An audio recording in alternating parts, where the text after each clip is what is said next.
Hello everyone, good morning to all of you. This lecture is for plus 2 medical and non-medical class. Today's topic is catalyst and Arrhenius equation. Arrhenius equation. तो अपने दो topic ने अज दे catalyst and अरहीनियस equation. Catalyst ਦੇ ਵਿੱਚ ਆਪਾਂ ਪੜਾਂਗੇ ਕਿ ਕਿੱਦਾਂ ਕੈਟਲਿਸਟ rate of reaction ਨੂੰ ਅਫੈਕਟ ਕਰਦਾ ਹੈ, ਐਗਜ਼ੋਥਰਮਿਕ ਤੇ ਕੀ ਇਫੈਕਟ ਪਾਉਂਦਾ ਹੈ, ਐਂਡੋਥਰਮਿਕ ਤੇ ਕੀ ਇਫੈਕਟ ਪਾਉਂਦਾ ਹੈ, ਜਾਂ ਕੈਟਲਿਸਟ ਕਿੰਨੇ ਤਰ੍ਹਾਂ ਦੇ ਹੁੰਦੇ ਆ, ਜਾਂ ਅਸਲ ਦੇ ਵਿੱਚ ਕੈਟਲਿਸਟ ਕੀ ਕੰਮ ਕਰਦਾ ਹੈ। ਠੀਕ ਹੈ, तो फर्स्ट ऑफ ऑल अपना आ गया कैटलिस्ट। ना देखो कैटलिस्ट एक केमिकल कंपाउंड है। Catalyst is a chemical substance which can alter the rate of the reaction,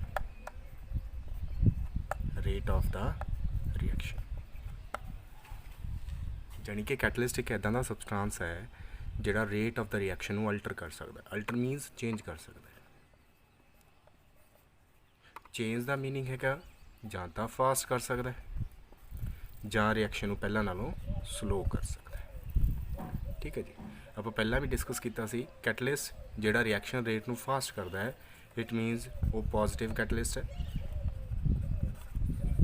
ਜਿਹੜਾ ਰਿਐਕਸ਼ਨ ਰੇਟ ਨੂੰ ਸਲੋ ਕਰਦਾ ਹੈ ਇਟ ਮੀਨਸ ਉਹ ਨੈਗੇਟਿਵ catalyst है। So there are two type of catalysts, positive and negative। ठीक है जी, catalyst कभी भी इक्विलिब्रियम ਨੂੰ ਇਫੈਕਟ नहीं करता, कभी भी ਇਹ इक्विलिब्रियम ਤੇ ਕੋਈ ਇਫੈਕਟ नहीं ਪਾਏਗਾ। ठीक है जी, ਇਸ ਤੋਂ ਇਲਾਵਾ ਜਿਹੜਾ ਕੈਟਲਿਸਟ ਹੈ ਉਹ ਰਿਐਕਸ਼ਨ ਦੇ ਵਿੱਚ ਇਨਵੋਲਵ ਤਾਂ ਹੁੰਦਾ ਹੈ, ਪਾਰਟਿਸਿਪੇਟ ਤਾਂ ਕਰਦਾ ਹੈ, ਬਟ ਕੰਜ਼ਿਊਮ ਨਹੀਂ ਹੁੰਦਾ, नो ਕੰਜ਼ੰਪਸ਼ਨ। इट मीनस जिन्ना आप स्टार्टिंग कैटलिस्ट ऐड करांगे at the end of the reaction उन्ना ही आपको मिल जाना। सो कैटलिस्ट रिएक्शन दे विच पार्टिसिपेट करता है बट कंज्यूम नहीं होंदा, रिएक्शन की रेट ते अफेक्ट करता है। ठीक, ये कैटलिस्ट की डेफिनेशन है। क्लीयर नाउ अगे तो कैटलिस्ट इदां दा की काम करता है जिहदे नाल रिएक्शन की रेट फास्ट और स्लो हो जाती है। तो अपने लास्ट वीडियो दे विच एक चीज़ बड़ी सी एक्टिवेशन एनर्जी। एक्टिवेशन एनर्जी की है, किन्नी क एनर्जी रिक्वायर्ड है कोलिजन्स नू एक्टिवेट करन दे लई जां रिएक्टेंट्स नू एक्टिवेट करन दे लई ताकि प्रोडक्ट्स बन सकन। तो वो एनर्जी का नाम है एक्टिवेशन एनर्जी। उत्थे मैं तुहानूं दस्सिया सी कि कुछ एनर्जी रिएक्टेंट्स कोल हुंदी है, कुछ एनर्जी जी टोटल एनर्जी चाहिए है कोलिजन ਨੂੰ इफेक्टिव बनाने लिए थ्रैशोल्ड एनर्जी है। थ्रैशोल्ड एनर्जी च सारी एनर्जी आ गई जिन्नी एनर्जी उस कोलिजन ਨੂੰ इफेक्टिव बनाने लिए चाहिए है। ਉਹਦੇ ਵਿੱਚੋਂ ਕੁछ एनर्जी तो रिएक्टेंट कोल हैगी है, बाकी जी एक्सट्रा एनर्जी चाहिए है एक्टिवेशन के वास्ते ਉਹਦਾ नाम है एक्टिवेशन एनर्जी। तो एक्टिवेशन एनर्जी ਨੂੰ ਆਪਾਂ ई ए ਦੇ ਨਾਲ ਲਿਖਦੇ ਹਾਂ, ਉਹ ਹੁੰਦਾ ET माइनस ER। तो ये हैगी एक्टिवेशन एनर्जी। ठीक है जी, जो कैटलिस्ट है कैटलिस्ट का काम की है, कैटलिस्ट जो एक्टिवेशन एनर्जी है ना इससे इफेक्ट पाता है। तो कैटलिस्ट की करता है एक्टिवेशन एनर्जी ते इफेक्ट करता। कैटलिस्ट एक्टिवेशन एनर्जी नू अफेक्ट करता है। एक्टिवेशन एनर्जी नू इनक्रीज भी कर सकता है और डिक्रीज भी कर सकता है। अगर यह जो कैटलिस्ट है एक्टिवेशन एनर्जी में इनक्रीज करता है इट मीनस आपको ज़्यादा एफर्ट्स करने पैने वो रिएक्शन चलाने के लिए। इट मीनस वो रिएक्शन की हो जानी है, स्लो हो जानी है। इट मीनस नैगेटिव कैटलिस्ट उत्थे आप ऐड किया। ठीक है जी, अगर एक्टिवेशन एनर्जी की वैल्यू घट जाती है पहले नालों इट मीनस आपको घट एफर्ट लगाने पैणगे, घट एनर्जी प्रोवाइड करनी पेगी तो रिएक्शन की हो जानी है फास्ट। अगर एक्टिवेशन एनर्जी घट गई तो मॉलिक्यूल ईजली एक्टिवेट हो जाएंगे, नंबर ऑफ कोलिजन्स ज़्यादा हो जाएंगे उस रेंज के तो रिएक्शन की हो जानी है फास्ट। अगर रिएक्शन फास्ट होगी इट मीनस उत्थे की है पॉजिटिव कैटलिस्ट। तो इट मीनस कैटलिस्ट एक्टिवेशन एनर्जी से इफेक्ट करता है। अगर एक्टिवेशन एनर्जी को इनक्रीज कर रहा है इट मीनस वो रिएक्शन स्लो चलनी है, नैगेटिव कैटलिस्ट उत्थे काम कर रहा है। अगर रिएक्शन की एक्टिवेशन एनर्जी डिक्रीज कर रही है इट मीनस रिएक्शन फास्ट हो जानी है, इट मीनस उत्थे पॉजिटिव कैटलिस्ट काम कर रही है। ठीक है जी, आप इन्हां दी ग्राफिकल रिप्रजेंटेशन भी नाल दी नाल कर लैंदे आ। देखो ग्राफ अलग अलग बन जाएंगे, एक्सो के लिए भी अलग है, एंडो के लिए भी अलग है। जिद्दां आपां पहलां कीता सी, इधर अपने कोल हैगा एनर्जी, इधर हैगा progress of reaction, progress of reaction इत्थे आ गया 0। सपोज करो ये रिएक्टेंट है, ये हैगा प्रोडक्ट। रिएक्टेंट की एनर्जी प्रोडक्ट की एनर्जी नाल ज़्यादा है, इट मीनस ये रिएक्शन किहड़ी हुई एक्सोथर्मिक रिएक्शन, क्योंकि एनर्जी इत्थे रिलीज़ हो रही है, प्रोडक्ट की एनर्जी घट है। तो इदां दा ग्राफ बन जाएगा। क्लीयर? उत्थे अपने गल की सी ये की है एनर्जी ऑफ रिएक्टेंट्स, ये एनर्जी हैगी है थ्रैशोल्ड एनर्जी, जी एक्सट्रा एनर्जी चाहिए होगी है एक्टिवेशन एनर्जी। नाउ एक चीज़ मैं तुहानूं होर इत्थे दसनी चाहुंदा, जिहड़ी ये टिप आ गई इहनूं बोलदे आपां ट्रांजिशन स्टेट। ट्रांजिशन स्टेट जिहड़ा ये पूरा एरिया आ गया उपरला करव दा, इहनूं बोलदे आपां activated complex. Activated complex, activated complex की हुंदा वो मैं अगे तुहानूं समझाऊंगा। मीनस बुक दे विच दोनों चीज़ां सेम दित्तियां होईयां ने, ट्रांजिशन स्टेट और एक्टिवेटेड कंपलैक्स एवें बोलिया होया, बट ये दोनों चीज़ां सेम नहीं हैगियां। ट्रांजिशन स्टेट एक पॉइंट है, एक्टिवेटेड कंपलैक्स वो एरिया के उपर जिन्ने भी पॉइंट्स आ गए वो उपर जिहड़ा उपरला अपवर्ड ग्राफ है जिहड़ा मैक्सिम है वो उपर जिन्ने भी पॉइंट्स आ गए वो एक्टिवेटेड कंपलैक्स नूं रिप्रजेंट करते हैं। So activated complex and transition state दे विच ये डिफरेंस है। ठीक है जी, दोनों है मिड पॉइंट ने रिएक्शन दे, रिएक्शन चलती है, रिएक्टेंट आपस में कोलिजन करते हैं, एक विचकार चीज़ बनती है, फिर प्रोडक्ट बन जाते हैं। ये जो विचकारला पॉइंट बनता है उन्होंने आप transition state and activated complex ये दो नामां नाल जानते हैं। तो आप अगे करते हैं। तो फस्ट ऑफ ऑल की है एक्सोथर्मिक रिएक्शन है, विदाउट एनी कैटलिस्ट ये चल रही है। अगर आप इत्थे पॉजिटिव कैटलिस्ट ऐड कर दीए तो उहदे नाल होऊगा कि उहदे नाल जिहड़ी एक्टिवेशन एनर्जी है वो डिक्रीज़ कर जानी है। पहले एक्टिवेशन एनर्जी ए वाली सी, इत्थों लैके इन्नी, हुण की होगी सिर्फ ए वाली होगी, घट गई। इट मीनस रिएक्शन की होगी फास्ट। अगर आप इत्थे नैगेटिव कैटलिस्ट यूज़ कर लिए तो एक्टिवेशन एनर्जी पहले नालों इंक्रीज़ हो जानी है, इट मीनस रिएक्शन की हो जानी है स्लो। ये पॉजिटिव कैटलिस्ट है, ये विदाउट कैटलिस्ट है, ये की है नैगेटिव कैटलिस्ट। इसका ग्राफ मैं तुहानूं दिखा दिना किदां दा ग्राफ बनता एक्सोथर्मिक रिएक्शन का। वो इदां दा ग्राफ इहदा बन जाएगा, प्रोग्रेस ऑफ रिएक्शन तो एनर्जी का ग्राफ है, ये रिएक्टेंट है, ये प्रोडक्ट है, एंड एक्सोथर्मिक रिएक्शन के लिए मैं कर रहा तो ये की है विदाउट कैटलिस्ट जी सॉलिड लाइन है। ये जी रैड पैन नाल लाइन लाई भी है ये की है पॉजिटिव कैटलिस्ट करके है, एक नैगेटिव कैटलिस्ट करके है। तो तुसीं इस देखो एनर्जी का कितना ज़्यादा डिफरेंस आ रहा है। अगर आप पॉजिटिव कैटलिस्ट यूज़ कर रहे हैं तो एक्टिवेशन एनर्जी घट रही है, नैगेटिव कर रहे हैं तो एक्टिवेशन एनर्जी बढ़ रही है। Without any catalyst energy intermediate है। तो ये कारण है कि जो आप कैटलिस्ट यूज़ करते हैं, पॉजिटिव कैटलिस्ट यूज़ करते हैं, वो एक्टिवेशन एनर्जी को डिक्रीज़ कर दिंदा है, तो नंबर ऑफ कोलिजन्स उस रेंज के बढ़ जाते हैं, तो ज़्यादा चांसेस होंगे ने इफेक्टिव कोलिजन्स के भी बढ़न के, इसलिए रिएक्शन फास्ट हो जाती है। बट अगर नैगेटिव कैटलिस्ट यूज़ किया जाए तो उसदे नाल एक्टिवेशन एनर्जी बढ़ गई। सो रिएक्शन जे जेडे कोलिजन्स हो रहे हैं उस रेंज के घट जाएंगे, एक्टिवेटेड जोड़े कोलिजन्स ने वो घट जाएंगे, इट मीनस इफेक्टिव कोलिजन्स की वैल्यू भी घट गई तो रिएक्शन की होगी स्लो डाउन होगी। ठीक है जी, सेम ही ग्राफ बनता है अपना for endothermic reactions. Endothermic reaction के डिफरेंस पाना तुसी एनर्जी ऑफ रिएक्टेंट घट कर देनी है, प्रोडक्ट ज़्यादा कर देनी है, बाकी सारा प्रोसीजर उमी है। Clear? Energy of product is greater than energy of reactant, it मीनस energy absorb होगी, एंडोथर्मिक रिएक्शन आ गई। तो ये की है विद पॉजिटिव कैटलिस्ट, ये विदाउट कैटलिस्ट है कि है विद नैगेटिव कैटलिस्ट। क्लियर? तो एक्टिवेशन एनर्जी का इतना ज़्यादा डिफरेंस आ जाता है अगर आप पॉजिटिव कैटलिस्ट यूज़ करते हैं या नैगेटिव कैटलिस्ट यूज़ करते हैं। तो बेसिक इसका लॉजिक ये है कि अगर आप पॉजिटिव कैटलिस्ट यूज़ करते हैं तो एक्टिवेशन एनर्जी को घटाता है, नैगेटिव यूज़ करते हैं तो एक्टिवेशन एनर्जी को बढ़ाता है। ताइयों रिएक्शन की रेट जी हैगी स्लो और फास्ट हो जाती है। ठीक है जी, हुण आप अगे गल करते हैं रिवर्सिबल रिएक्शनस की। उस तो पहले मैं एक्टिवेटेड कंपलैक्स तुहानूं दसदा की हुंदा। एक्टिवेटेड कंपलैक्स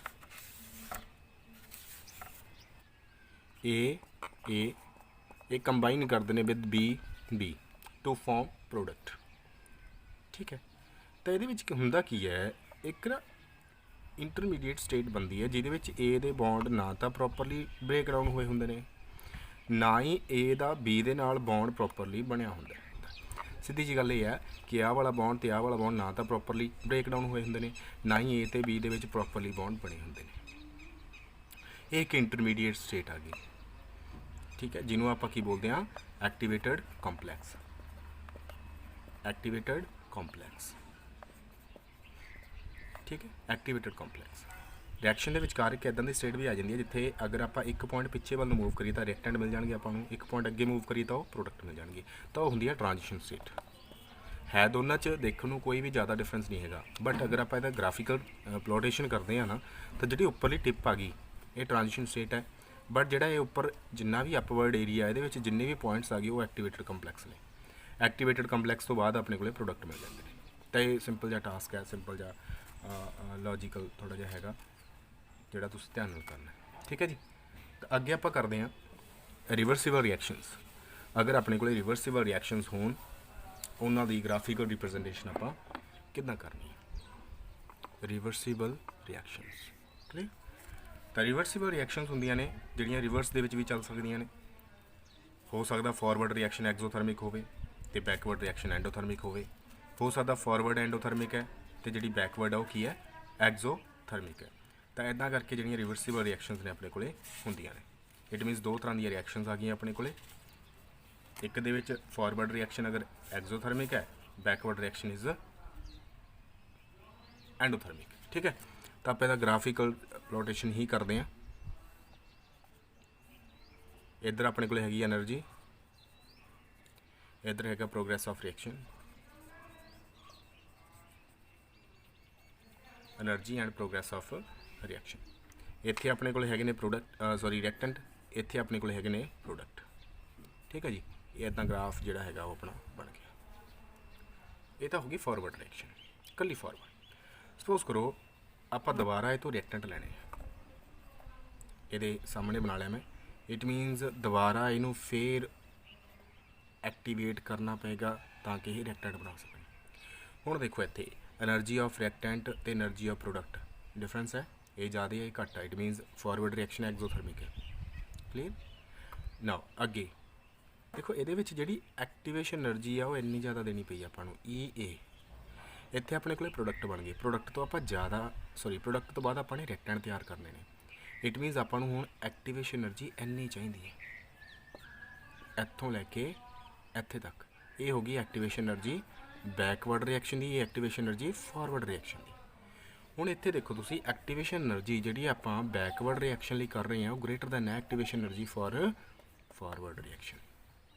ਤਾਂ ਇਹ ਤੁਹਾਨੂੰ ਮੈਂ ਦੱਸਣਾ ਚਾਹੁੰਦਾ ਸੀ। ਅਗਰ ਆਪਣੇ ਕੋਲ ਰਿਵਰਸੀਬਲ ਰਿਐਕਸ਼ਨ ਹੈ ਤਾਂ ਰਿਐਕਟੈਂਟ ਨੇ ਪ੍ਰੋਡਕਟ ਬਣ ਗਏ, ਠੀਕ ਹੈ ਜੀ। ਰਿਐਕਟੈਂਟ ਤੋਂ ਕੀ ਬਣ ਗਿਆ, ਆਪਣੇ ਕੋਲ ਪ੍ਰੋਡਕਟ ਬਣ ਗਏ। ਪ੍ਰੋਡਕਟ ਦੁਆਰਾ ਆਪਾਂ ਰਿਐਕਟੈਂਟ ਲੈਣੇ ਨੇ, ਤਾਂ ਆਪਾਂ ਨੂੰ ਦੁਬਾਰਾ ਐਕਟੀਵੇਸ਼ਨ ਕਰਨੀ ਪਏਗੀ। ਬਟ ਜਿਹੜੀ ਸੈਕਿੰਡ ਰਿਐਕਸ਼ਨ ਵਾਸਤੇ ਐਕਟੀਵੇਸ਼ਨ ਐਨਰਜੀ ਚਾਹੀਦੀ ਹੈ, ਬੈਕਵਰਡ ਰਿਐਕਸ਼ਨ ਵਾਸਤੇ ਐਕਟੀਵੇਸ਼ਨ ਐਨਰਜੀ ਚਾਹੀਦੀ ਹੈ, ਉਹ ਪਹਿਲਾਂ ਨਾਲੋਂ ਕੀ ਹੋ ਰਹੀ ਹੈ, ਜ਼ਿਆਦਾ ਹੋ ਰਹੀ ਹੈ। ਕਦੋਂ, ਅਗਰ ਫਾਰਵਰਡ ਰਿਐਕਸ਼ਨ ਆਪਣੀ ਕੀ ਹੈ, ਐਗਜ਼ੋਥਰਮਿਕ ਰਿਐਕਸ਼ਨ ਹੈ, ਤਾਂ ਬੈਕਵਰਡ ਦੇ ਲਈ ਜਿਹੜੀ ਐਕਟੀਵੇਸ਼ਨ ਐਨਰਜੀ ਚਾਹੀਦੀ ਹੋਊਗੀ ਉਹ ਪਹਿਲਾਂ ਨਾਲੋਂ ਜ਼ਿਆਦਾ ਚਾਹੀਦੀ ਹੋਊਗੀ, ਠੀਕ ਹੈ। ਨਾਓ ਇਹਦਾ ਗ੍ਰਾਫ ਬਣ ਗਿਆ ਐਗਜ਼ੋਥਰਮਿਕ ਰਿਐਕਸ਼ਨ ਦਾ। ਆ ਗ੍ਰਾਫ ਤੁਸੀਂ ਦੇਖ ਸਕਦੇ ਹੋ, ਐਗਜ਼ੋਥਰਮਿਕ ਰਿਵਰਸੀਬਲ ਰਿਐਕਸ਼ਨ ਹੈ। ਇੱਥੇ ਕੀ ਆਪਣੇ ਕੋਲ ਐਕਟੀਵੇਸ਼ਨ ਐਨਰਜੀ ਏ ਫਾਰਵਰਡ ਆ, ਏ ਬੈਕਵਰਡ ਆ। A backward is more than A forward, ਠੀਕ ਹੈ। ਸੇਮ ਹੀ ਬਣਦਾ ਹੈ ਅਗਲਾ, ਅਗਰ ਆਪਣੇ ਕੋਲ forward reaction is endothermic reversible reaction ਹੈ, ਤਾਂ ਉਹਦੇ ਵਿੱਚ ਕੀ ਹੈ, energy of reactant less energy of product ਜ਼ਿਆਦਾ ਹੈ, ਇਟ ਮੀਨਸ ਐਂਡੋਥਰਮਿਕ ਰਿਐਕਸ਼ਨ ਹੈ। ਫਾਰਵਰਡ ਦੇ ਲਈ ਐਕਟੀਵੇਸ਼ਨ ਐਨਰਜੀ ਜ਼ਿਆਦਾ ਚਾਹੀਦੀ ਹੋਊਗੀ, ਬੈਕਵਰਡ ਦੇ ਲਈ ਘੱਟ ਚਾਹੀਦੀ ਹੋਊਗੀ, ਤਾਂ ਉੱਥੇ ਇਹ ਚੀਜ਼ ਆ ਜਾਣੀ ਹੈ, ਠੀਕ ਹੈ ਜੀ। Forward activation energy is more then backward activation energy. ਤਾਂ ਗ੍ਰਾਫ ਦੇ ਵਿੱਚ ਹੋਰ ਕੁਛ ਨਹੀਂ ਹੈ, ਸਿੰਪਲ ਜਿਹੀ ਚੀਜ਼ਾਂ ਦਿੱਤੀਆਂ ਹੋਈਆਂ ਨੇ। ਅਗਰ ਰਿਵਰਸੀਬਲ ਰਿਐਕਸ਼ਨਸ ਆਉਂਦੀਆਂ ਨੇ ਤਾਂ ਉੱਥੇ ਗ੍ਰਾਫ ਥੋੜ੍ਹਾ ਜਿਹਾ ਅੱਗੇ ਹੋਰ ਐਕਸਟੈਂਡ ਕਰ ਦੇਣਾ, ਠੀਕ ਹੈ ਜੀ। ਨਾਓ ਅੱਗੇ ਆ ਗਿਆ ਆਪਣੇ ਕੋਲੇ ਅਰਹੀਨੀਅਸ ਇਕੁਏਸ਼ਨ। ਅਰਹੀਨੀਅਸ ਇਕੁਏਸ਼ਨ ਬਹੁਤ ਹੀ ਇੰਪੋਰਟੈਂਟ ਇਕੁਏਸ਼ਨ ਹੈ। ਇਹਦੇ ਬੇਸਿਸ 'ਤੇ ਨਿਊਮੈਰੀਕਲਸ ਵੀ ਆ ਸਕਦੇ ਨੇ ਜਾਂ ਵੈਸੇ ਵੀ ਕੁਛ ਪੁੱਛਿਆ ਜਾ ਸਕਦਾ ਤੁਹਾਡੇ ਤੋਂ, ਠੀਕ ਹੈ ਜੀ। ਅਰਹੀਨੀਅਸ ਇਕੁਏਸ਼ਨ, ਇਹ ਇਕੁਏਸ਼ਨ ਨੇ ਰੇਟ ਕਾਂਸਟੈਂਟ ਐਂਡ ਟੈਂਪਰੇਚਰ ਦਾ ਰਿਲੇਸ਼ਨ ਦੱਸਿਆ। K is equal to A e raise to power E A by R T. ਨਾ ਇੱਥੇ ਜਿਹੜੀਆਂ ਟਰਮਸ ਯੂਜ਼ ਕੀਤੀਆਂ ਨੇ ਉਹ ਮੈਂ ਤੁਹਾਨੂੰ ਦੱਸਦਾ। K is rate constant, A is Arrhenius constant, E A activation energy, R gas constant, T temperature, E is exponential function, ਠੀਕ ਹੈ ਜੀ। ਨਾ ਅੱਗੇ ਜਿਹੜੀ ਇਸ ਤਰ੍ਹਾਂ ਦੀ ਇਕੁਏਸ਼ਨ ਹੈ ਇਹਨੂੰ ਆਪਾਂ ਸੋਲਵ ਕਰਨ 'ਤੇ ਥੋੜ੍ਹਾ ਜਿਹਾ ਡਿਫੀਕਲਟੀ ਮੰਨਦੇ ਹਾਂ। अगर एक्सपोनेंशियल दे विच आ गई इहदा ग्राफिकल रिप्रजेंटेशन जिहड़ी बनती है कुछ भी है स्टडी करना थोड़ा जिहा डिफिकल्ट है, तो आपां की करांगे इहनूं लॉग दे विच सॉल्व करके सिंपल इक्वेशन दे विच इहनूं चेंज कर लांगे। जिवें आपां डेरीवेटिव फॉर्म वालियां जिहड़ियां इक्वेशनस ने उन्होंने इंटैग्रेटेड फॉर्म दे विच चेंज कीता सी, तो सेम ही आपां इहनूं लॉग लैके simple equation they which change करने की कोशिश करांगे। तो आपां दोनों साइडां ते लॉग लै आना, इधर लॉग लेता लॉग ऑफ के, नैचुरल लॉग लेना log of A e raise to power E A by R T. ठीक ना, अगे log of A into B की हो जाता log of A plus log of B. ठीक है ना, अगे ये तो एवें दा एवें रह जाएगा लॉग ऑफ ए।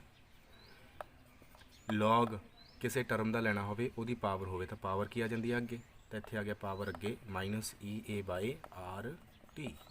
इत्थे रह गया कला लॉग ऑफ ई। जिहड़ा यह लॉग तो ई है एक दूसरे के रिवर्सिबल फंक्शनस ने, एंटी फंक्शन ने, ऑपोजिट फंक्शन ने, तो आपस में कट जाएंगे। फॉर एग्जाम्पल तुहानूं दिता होवे साइन एक्स तो नाल ही दिता होवे साइन इनवर्स एक्स, तो ये कट जाते हैं, वन आंसर आ जाता है। सेम ही ये है, कट के की आ गया वन आंसर आ गया। तो अपने को बन की गया natural log of A minus E A by R T. इधर आ गया नैचुरल लॉग ऑफ की। ना अगे नैचुरल लॉग नूं सॉल्व करना डिफिकल्ट, क्योंकि अपने को सिंपल लॉग ने, तो आप इनू सिंपल लॉग चेंज कर लाँगे।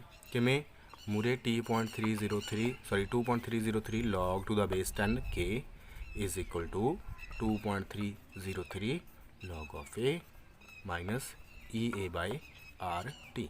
थोड़ा जहा मैं इस इक्वेशन को मॉडिफाई कर लवां तो log of K is equal to minus E A by 2.303 R 1/t plus log of A. इस तरह की एक इक्वेशन बन जानी है जिहड़ी कि स्ट्रेट लाइन की इक्वेशन है। अगर आप इन्हू वाई सपोज कर लीए, ए एम आ गया, ए एक्स आ गया, ए की आ गया सी।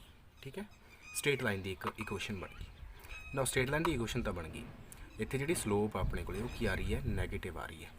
अगर स्लोप नैगेटिव आ रही है इट मीनस डिक्रीजिंग ऑर्डर के विच स्ट्रेट लाइन बनेगी। तो अगर आप स्ट्रेट लाइन बनावांगे ग्राफ कादे विच बनूगा वाई एंड एक्स के। वाई की अपने को लॉग ऑफ के, एक्स की है 1/t, तो ग्राफ की बन जाएगा इदा का ग्राफ बन जाएगा। ठीक है जी, स्लोप की आ जाएगी, slope is equal to M is equal to minus E A by R 2.303। ये आ गई अपनी स्लोप। यह लाइन वाई एक्सिस नूं कित्थे कट की है, ओरिजिन तो उत्थों तक की जी डिस्टेंस है वो की आ जाएगा अपना log of A, log of A. Clear, तो इदा का ग्राफ बन जाता है। ये होगी दी ग्राफिकल रिप्रजेंटेशन। नाउ इस इक्वेशन के बेसिस पे भी न्यूमेरिकल आ सकता है, तो न्यूमेरिकल तुहानूं होर फॉर्म च भी आ सकता। वो फॉर्म मैं तुहानूं करवा देना। वो फॉर्म की है देखो, देखो आपने इक्वेशन की है कि log of K is equal to minus E A by 2.303 R 1/t plus log of A. आप सपोज कर लें कि अपने को एक रिएक्शन है, रिएक्शन दे विच आर रिएक्टेंट ने पी प्रोडक्ट बनते हैं। ठीक है, आप एक तो यदी रेट कॉन्सटेंट जी हैगी नोट की है T1 टैंपरेचर से, एक नोट की है T2 टैंपरेचर से। ठीक है, एक तो T1 टैंपरेचर से नोट कर ली, एक कितने कर ली T2 टैंपरेचर से। ठीक है, देखो रिएक्शन एक ही है, इट मीनस यदि ए की वैल्यू सेम रहेगी क्योंकि ए अरहीनियस कॉन्सटेंट है, डिफरेंट रिएक्शन वास्ते डिफरेंट होंदा है। ठीक है, सैकेंडली जी ई ए है एक्टिवेशन एनर्जी वो भी की रहेगी सेम, क्योंकि एक रिएक्शन है अपने को सेम रिएक्शन आप वही चला रहे हैं अलग अलग टैंपरेचर पर। क्लीयर नाउ, तो इस इक्वेशन आप चेंज कर देंगे। इत्थे अगर आप K1 लिख दिए, इत्थे T1 आ जाएगा। सेम ही इत्थे की आ जाएगा, इस बाद सैकेंड टाइम K2 आ जाएगा, इत्थे आ जाएगा अपने को 1/t2 plus log of A. इस इक्वेशन नंबर 1 देता, इस नंबर 2 देता। 2 दे विचों 1 नूं आपां माइनस करांगे। ठीक है, 2 दे विचों 1 नूं की करना आपने माइनस करना। देखो log of K2 minus log of K1 बन गया इधर, तो log of K2 minus log of K1। लो अगे अगर आप ये माइनस करांगे ਤਾਂ ਆ ਤਾਂ ਬਣ ਜਾਏਗੀ ਪਲੱਸ ਦੀ ਕੁਆਂਟੀਟੀ, ਇਹ ਬਣ ਜਾਏਗੀ ਮਾਈਨਸ ਦੀ ਕੁਆਂਟੀਟੀ। ਇਹਨਾਂ ਦੋਨਾਂ ਦੇ ਵਿੱਚੋਂ ਕੀ ਚੀਜ਼ ਕਾਮਨ ਆਉਂਦੀ ਹੈ, EA/2.303 R। ਤਾਂ ਇਹ ਆਪਾਂ ਤਾਂ ਕਾਮਨ ਕੱਢ ਲੈਂਦੇ ਹਾਂ, EA 2.303 ਅੱਗੇ R। ਨਾਓ ਇਹ ਬਣ ਜਾਏਗੀ ਪਲੱਸ ਵਾਲੀ ਕੁਆਂਟੀਟੀ, ਤਾਂ ਇੱਥੇ ਆ ਗਿਆ 1/T1, ਇਹ ਆ ਗਿਆ 1/T2। ਠੀਕ ਹੈ, log of A minus log of A ਕੱਟ ਕੇ ਕੀ ਆ ਜਾਏਗਾ 0। ਤਾਂ ਇਹ ਬਣ ਗਈ ਇਕੁਏਸ਼ਨ। ਇਸ ਤਰ੍ਹਾਂ log of X minus log of Y ਇੱਦਾਂ ਹੋਵੇ ਤਾਂ ਉਹਨੂੰ ਆਪਾਂ ਕੀ ਲਿਖ ਸਕਦੇ ਹਾਂ, log of K2/K1 is equal to EA 2.303 R 1/T1 minus 1/T2। ਤਾਂ ਇਹ ਸੈਕਿੰਡ ਇਕੁਏਸ਼ਨ ਬਣ ਗਈ, ਸੈਕਿੰਡ ਫੋਰਮ ਬਣ ਗਈ ਅਰਹੀਨੀਅਸ ਇਕੁਏਸ਼ਨ ਦੀ। ਤਾਂ ਤੁਹਾਨੂੰ ਕੀ ਹੈ, ਚਾਰ ਟਰਮਸ ਨੇ K1 K2 T1 T2। ਚਾਰਾਂ ਚੋਂ ਤਿੰਨ ਟਰਮਸ ਦਿੱਤੀਆਂ ਹੋਣਗੀਆਂ, ਇੱਕ ਟਰਮ ਪੁੱਛੀ ਗਈ ਹੋਊਗੀ। ਮੋਸਟ ਪ੍ਰੋਬੇਬਲੀ ਆਪਾਂ ਰੇਟ ਕਾਂਸਟੈਂਟ ਦੀ ਵੈਲਿਊ ਹੀ ਫਾਈਂਡ ਆਊਟ ਕਰਦੇ ਹੁੰਦੇ ਹਾਂ। ਨਿਊਮੈਰੀਕਲਸ ਦੇ ਵਿੱਚ ਜ਼ਿਆਦਾਤਰ ਹੋ ਸਕਦਾ ਤੁਹਾਨੂੰ K1 ਦਿੱਤਾ ਹੋਵੇ, T1 T2 ਦਿੱਤਾ ਹੋਵੇ, K2 ਫਾਈਂਡ ਆਊਟ ਕਰਨ ਨੂੰ ਕਿਹਾ ਹੋਵੇ, ਬਾਕੀ ਇਹ ਟਰਮਸ ਵੀ ਦਿੱਤੀਆਂ ਹੋਣ, R ਜਾਂ EA ਦੀ ਵੈਲਿਊ ਵੀ ਦਿੱਤੀ ਹੋਣੀ ਚਾਹੀਦੀ ਹੈ। ਤਾਂ ਇਸ ਤਰ੍ਹਾਂ ਕਰਕੇ ਤਿੰਨ ਟਰਮਸ ਦੀਆਂ ਵੈਲਿਊਜ਼ ਤੁਹਾਨੂੰ ਦਿੱਤੀਆਂ ਹੋਣਗੀਆਂ, ਇੱਕ ਟਰਮ ਦੀ ਵੈਲਿਊ ਤੁਹਾਨੂੰ ਫਾਈਂਡ ਆਊਟ ਕਰਨ ਨੂੰ ਕਿਹਾ ਗਿਆ ਹੋਊਗਾ। ਤਾਂ ਉੱਥੇ ਇਸ ਤਰ੍ਹਾਂ ਦੀ ਇਕੁਏਸ਼ਨ ਤੁਸੀਂ ਯੂਜ਼ ਕਰ ਸਕਦੇ ਹੋ। ਠੀਕ ਹੈ ਜੀ, ਤਾਂ ਇਹਦੇ ਨਾਲ ਜਿਹੜਾ ਚੈਪਟਰ ਉਹ ਆਪਣਾ ਕੰਪਲੀਟ ਹੋ ਗਿਆ। ਅਗਰ ਕਿਸੇ ਨੂੰ ਕੋਈ ਇਸ ਚੈਪਟਰ ਦੇ ਵਿੱਚੋਂ ਪ੍ਰੋਬਲਮ ਹੈਗੀ ਹੈ ਤਾਂ ਕਮੈਂਟ ਕਰਕੇ ਪੁੱਛ ਸਕਦਾ, ਅਦਰਵਾਈਜ਼ ਗਰੁੱਪ ਦੇ ਵਿੱਚ ਤੁਸੀਂ ਪੁੱਛ ਸਕਦੇ ਹੋ। ਮੋਸਟ ਪ੍ਰੋਬੇਬਲੀ ਤੁਸੀਂ ਅਲੱਗ ਤੋਂ ਹੀ ਪੁੱਛ ਲਿਆ ਕਰੋ, ਜ਼ਿਆਦਾ ਬੈਟਰ ਰਹੇਗਾ, ਕਿਉਂਕਿ ਗਰੁੱਪ ਦੇ ਵਿੱਚ ਲਗਾਤਾਰ ਮੈਸੇਜ ਵਗੈਰਾ ਆਉਂਦੇ ਰਹਿੰਦੇ ਨੇ। ਤਾਂ ਅੱਜ ਦੇ ਲੈਕਚਰ ਵਿੱਚ ਇੰਨਾ ਕੀ ਸੀਗਾ, ਮਿਲਦੇ ਨੈਕਸਟ ਵੀਡੀਓ ਦੇ ਵਿੱਚ।